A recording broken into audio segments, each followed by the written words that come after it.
My boss uninvited me from the company's wellness retreat. You would bring down the caliber of attendees, he said smugly. He was shocked when the resort manager welcomed me as the owner's daughter and showed everyone to their luxury villa I reserved, in my name. You would bring down the caliber of attendees. Those words sliced through the air like a razor, leaving a cold sting in their wake. I stood motionless in the doorway of my boss's office, heart pounding in my chest, every muscle in my face trained to keep my expression neutral. But inside, something cracked. Mark Sullivan, no relation, didn't even bother to look up from his laptop. He leaned back in his chair, tapping his Montblanc pen against his chin as if weighing something terribly important. "It's not personal, Laura," he said, with a smug kind of faux sympathy that made my stomach turn. "It's just the wellness retreat is for executives who project a certain image. Clients will be there. Industry partners. It's high level." He finally looked up, his eyes sliding from my sensible flats to my off-the-rack navy blazer. I knew what he saw. No designer bag, no curated social media aesthetic, no hint of the luxury lifestyle he thought defined success. "I see," I said, carefully keeping my voice steady. "Thank you for clarifying." I walked out without another word. In the open office beyond his door, heads dipped quickly back toward computer screens, but I could feel the eyes on me, hear the buzz of thoughts they wouldn't say out loud. I'd always known I didn't fit the mold at Klenner & Wolf.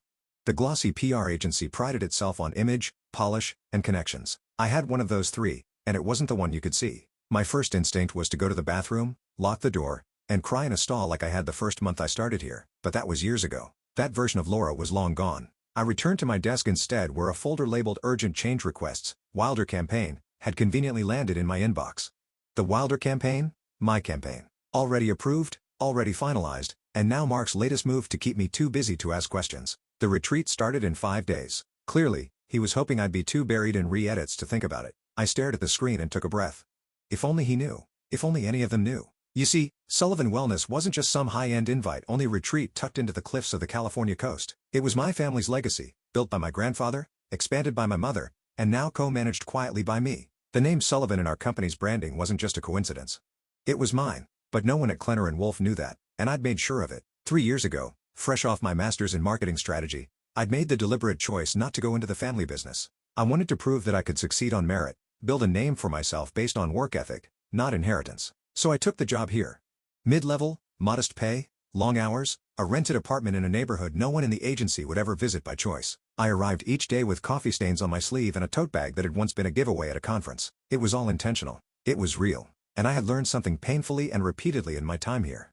Real doesn't always get rewarded. While Mark presented my campaigns as his own, while I stayed late polishing decks that my male counterparts took credit for, while I was overlooked for promotions in favor of people with designer heels and social media followers, every single move I made was clocked and calculated. I didn't fight. Not then. I observed.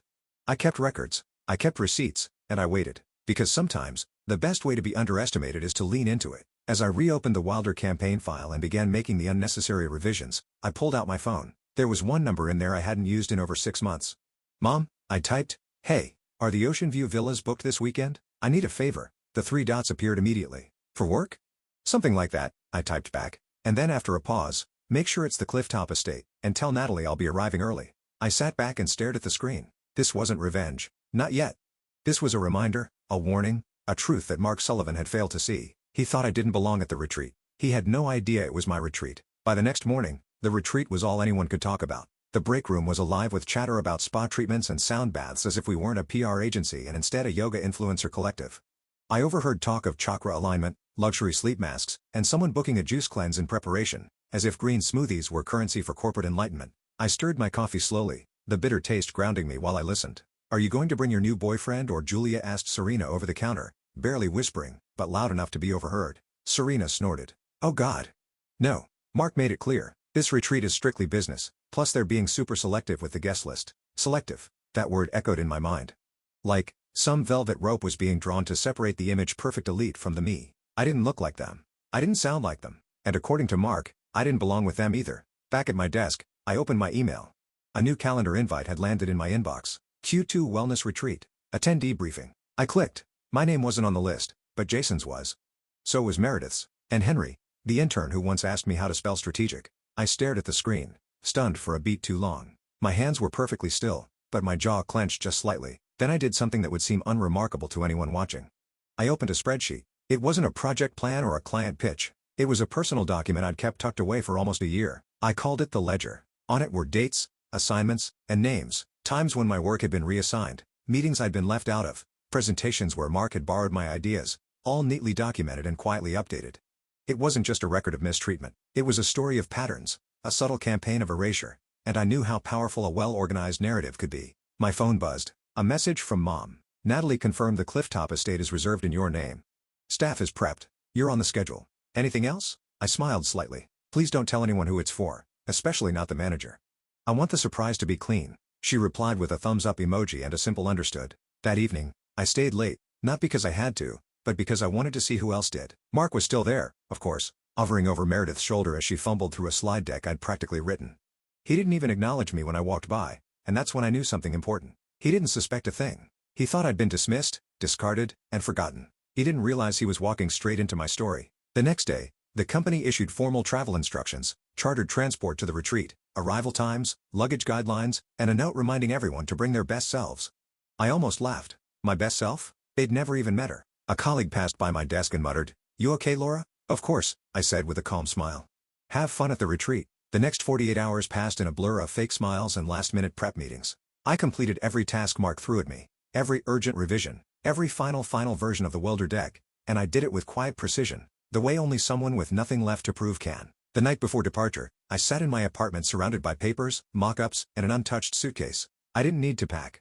My bag had been sent ahead. The Clifftop estate wasn't just another villa on the Sullivan Wellness property. It was the villa, a sprawling private residence with an ocean-facing deck, its own yoga dome, and private chefs. It was also where my mother had once hosted the governor and where I'd learned to swim when I was 4. I poured myself a glass of wine and looked out at the city.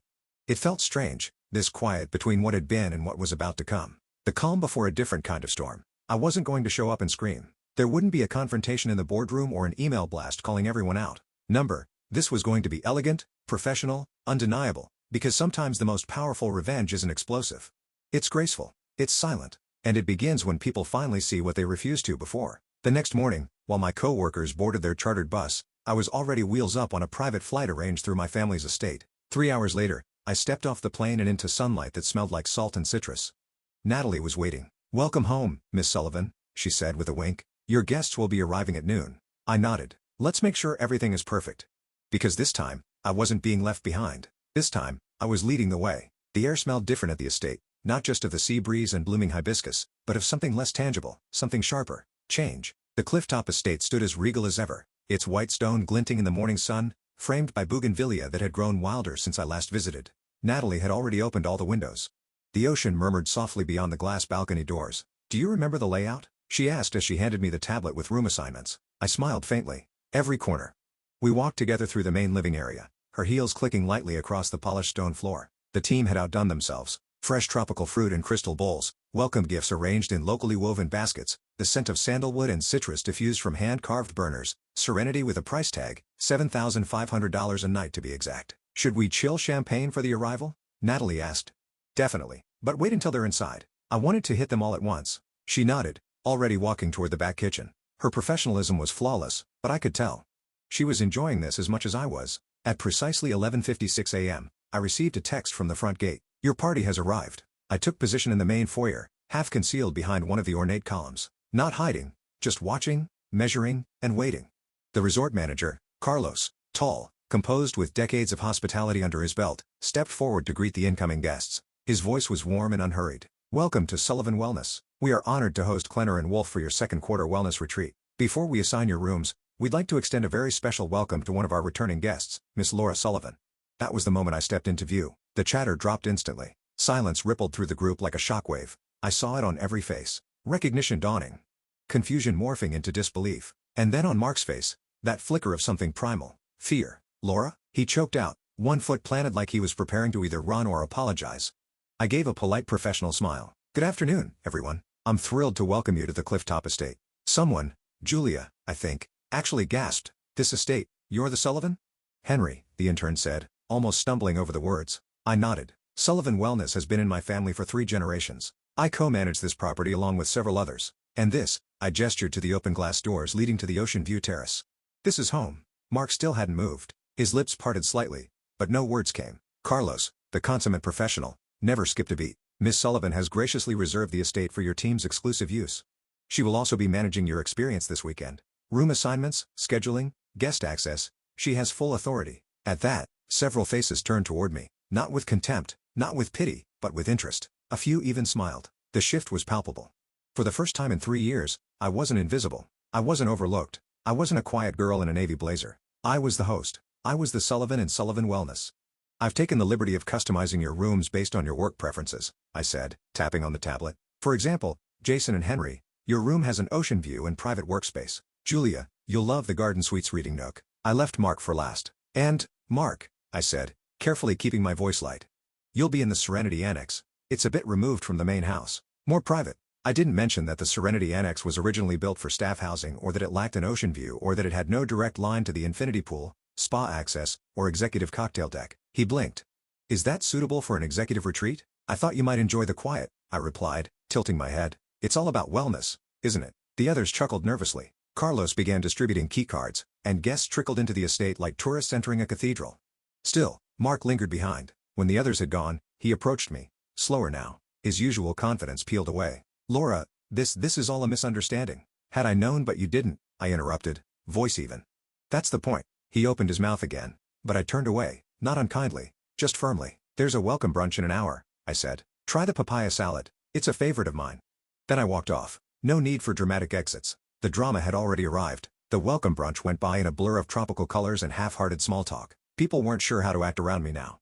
Julia, who had barely acknowledged my existence 2 days ago, kept finding reasons to sit nearby, asking about the flower arrangements, the view, the chef. Jason offered to help carry plates back from the buffet. Henry stammered through compliments on the genius of the layout. It would have been amusing if it weren't so transparent. Power shifts are awkward things, especially for those who benefited from the old rules. Only Mark kept his distance, lingering near the far edge of the terrace as though proximity might expose his guilt to the sunlight. I watched it all unfold with a composed smile. Inside, my thoughts were less still, because while everyone was recalibrating how to treat me, I was busy remembering how they'd treated me before. 3 years. That's how long I'd spent minimizing myself. Not because I was ashamed of who I was, but because I wanted to earn respect the hard way. I'd believed, naively maybe, that if I worked hard enough, smart enough, long enough, it would be enough. I wanted my success to mean something. But at Klenner and Wolf, it had never been about the work. It had always been about image. Mark had made sure of that. I still remember the day he'd accidentally left me off the invite to a client gala I'd helped organize. The day my work was presented under someone else's name. The times he'd smirked during meetings when I spoke as if he couldn't quite believe I'd opened my mouth. Now he couldn't quite meet my eyes. Funny how that works. As the sun dipped low on the horizon, turning the ocean into molten gold, staff prepared the main terrace for dinner. Candlelit tables, soft ambient music, a breeze that whispered secrets across the linen napkins. Natalie approached me as I checked the final seating chart. Everything's in place, she said. Shall we? I gave a small nod. Let's begin. The guests were seated just as the first course arrived. Grilled scallops over chilled coconut rice, paired with a crisp white wine from my mother's personal vineyard. I took the seat at the head of the longest table. No one questioned it. I didn't have to ask permission anymore. Conversation buzzed around me in cautious tones. People were trying.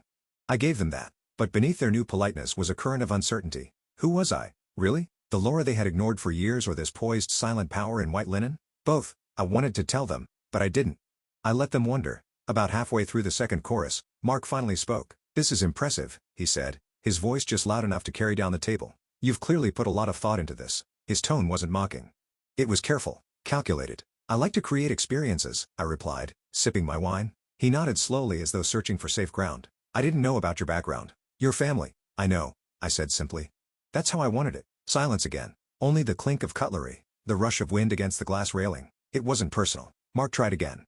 You just didn't present yourself like someone ready for executive visibility. The retreat was a reflection of your values. I finished for him. Yes, I know. Across the table, I saw Jason pause mid-bite, caught in the tension like a deer in headlights. Mark let out a breath. If I'd known you might have treated me differently, I offered. He looked at me, really looked. And this time, I saw something break in his expression. The understanding that no explanation would sound right, that his excuses weren't landing. I leaned forward just slightly. You didn't fail to recognize my worth because I hid who I was, Mark. You failed because you only ever saw what you wanted to see. He sat back, eyes flicking toward the others who were now uncomfortably quiet. That's what image culture does, I continued, my voice calm, steady. It rewards polish over potential, familiarity over talent. People like me who don't fit your mold, we don't get invited to the table, so we build our own. And then gently, I smiled, but sometimes we still make room at ours. The rest of the dinner passed with a different energy, respect, caution, maybe even admiration, but I didn't need any of it to be loud. The message had been received, and the real conversation about what would happen next had only just begun. The morning after the dinner, the estate felt quieter. The kind of stillness that happens after a storm, not destruction, but clarity. I stood barefoot on the balcony of my suite, watching the waves kiss the cliffside far below. A hummingbird zipped past the railing, then darted into the garden. It was the same garden my mother had designed to attract pollinators, the same garden I'd helped plant when I was 13, digging my fingers into the earth, not caring that I got dirt under my nails. Back then, I believed every problem could be fixed with effort and intention. I still believe that, mostly, but yesterday had shaken something loose. I hadn't planned on speaking during dinner. I'd intended to let the space speak for itself, the villa, the view, the seating chart that placed interns at ocean-facing tables and Mark near the service entrance, a poetic sort of justice. But when Mark tried to explain himself, I couldn't stay silent because the truth was, I didn't want revenge. I wanted recognition, accountability, change. I wanted the next Laura who walked through those agency doors to be seen without needing a family legacy to demand it. Later that morning, I walked down to the wellness studio where the team was gathering for a meditation session. Carlos met me outside, tablet in hand, always one step ahead. I thought we'd shift the schedule, I told him. I have something I want the team to experience. He didn't ask questions. He just nodded. Within an hour, everyone had been ushered to the ocean deck for an unplanned session labeled Perspective and Reflection. I stood at the front, wind tousling my hair, barefoot on the warm stone. No podium, no performance. Just me. I want to thank all of you for being here, I began, my voice calm but resonant over the surf. This weekend was never about shaming anyone. It wasn't about flaunting wealth or power. They were listening now. Really listening. It was about holding up a mirror, about seeing how we judge and what we value. Mark sat near the back, hands folded tightly in his lap. I came to Klenner and Wolf because I wanted to succeed without using my family name. I wanted to know what I was capable of outside of privilege. I chose to wear neutral suits and drive a used car because I thought it would level the playing field. I paused. The weight of it hit harder when said aloud. And what I found was that the playing field doesn't level, not on its own, not when people in power reinforce the same patterns over and over. Silence. No one dared look away. This isn't just about one retreat or one manager. It's about how we evaluate potential. It's about what kind of people we promote, what kind of voices we amplify, and who we leave behind in the process. I saw Julia wipe her cheek quickly, pretending it was the wind. I continued, I'm not here to replace anyone. I'm not even sure I want a seat at that table anymore. I want to build a better one where your title isn't more important than your integrity, one where ideas matter more than appearances. I let the words sit. Let the silence stretch long enough to make them uncomfortable because change always starts with discomfort. Which is why, I added, I'll be proposing a mentorship and advancement program funded through the Sullivan Foundation to support underrepresented voices in this industry, particularly women, people of color, and those without traditional access points. A few people blinked in surprise, but others nodded. Jason, Serena, even Henry. This isn't about punishing the past, I finished. It's about rewriting the future. I stepped down, my heart pounding, but not from fear, from purpose. As the team dispersed in small clusters, some talking in hushed tones, others quiet and contemplative, Carlos approached with a smile that held approval and something else, respect. Nicely done, he said. Change doesn't always start loud. Sometimes it starts with a quiet storm. I nodded, and sometimes with a single invitation. Behind me, Mark remained seated, staring out at the horizon. He hadn't said a word, but I could feel the weight in his silence. Later that evening, I found a note slipped under my suite door, written in sharp, tidy handwriting. Laura, thank you for the mirror. I didn't like what I saw, but I needed to see it. If you're willing, I'd like to talk before we leave. I read it twice, then folded it carefully and placed it in my journal. I wasn't sure if I'd meet him yet, but I knew this much. The power he once held over me was gone, and what came next was mine to decide. The final morning of the retreat arrived with a softness I hadn't expected. The sky wore a gauzy haze, the sun rising shyly behind it, casting a silver glow over the ocean. I stood at the edge of the Clifftop Estate's infinity pool, barefoot, holding a mug of jasmine tea. The house was still. Everyone else was sleeping in or packing. I had already made my decision. Mark's note from the night before sat tucked inside my notebook. I hadn't replied. Not yet. I needed to know I wasn't doing it out of politeness or guilt or even pity. I needed it to be intentional because everything from now on would be. I turned away from the view and walked inside where the last session of the retreat, a closing circle, was scheduled to begin in less than an hour. Natalie had arranged the chairs in a wide arc beneath the veranda facing the ocean. Cushions, water bottles, light blankets, the kind of thoughtful hospitality my family was known for. As the team gathered, I watched how they moved. Slower, more aware. The usual workplace peacocking had faded. Titles didn't seem to matter as much here.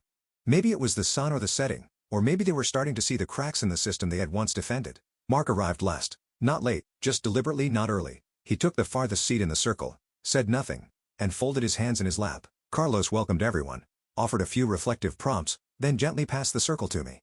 I stood in the center, barefoot again, not because I wanted to perform authenticity, but because I wanted to feel the ground beneath me, to be rooted, honest. We've all had time this weekend to reflect, I began, scanning the faces of people I had worked beside for years and only just begun to truly see. And for me, This retreat hasn't just been about rest or wellness. It's been about truth. Some shifted in their seats.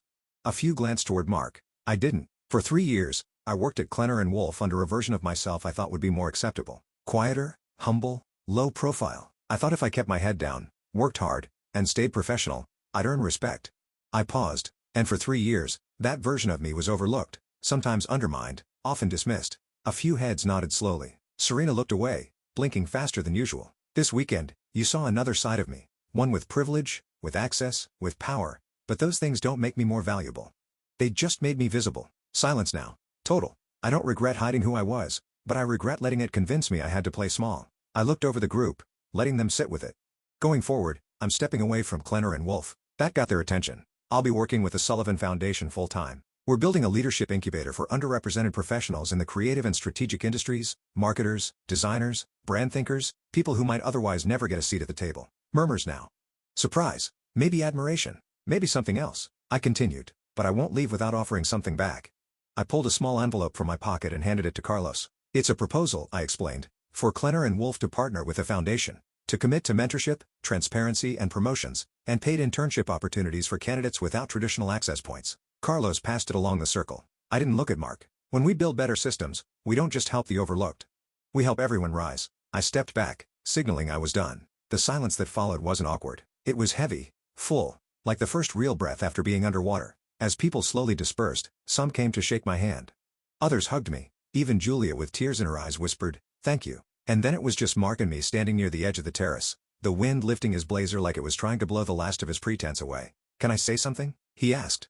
I nodded once. "You're right about everything." I waited. I don't know how I became that guy, the one who thought suits mattered more than substance. I see it now in ways I didn't before.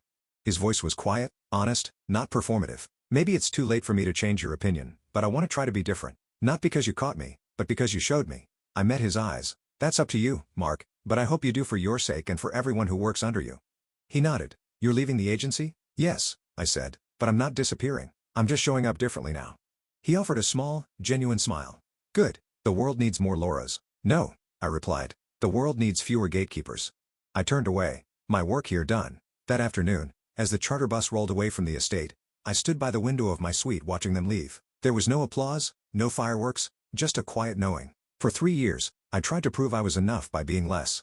Now I knew the truth. I had always been enough. And from this day forward, I would never shrink again to fit inside someone else's idea of my worth.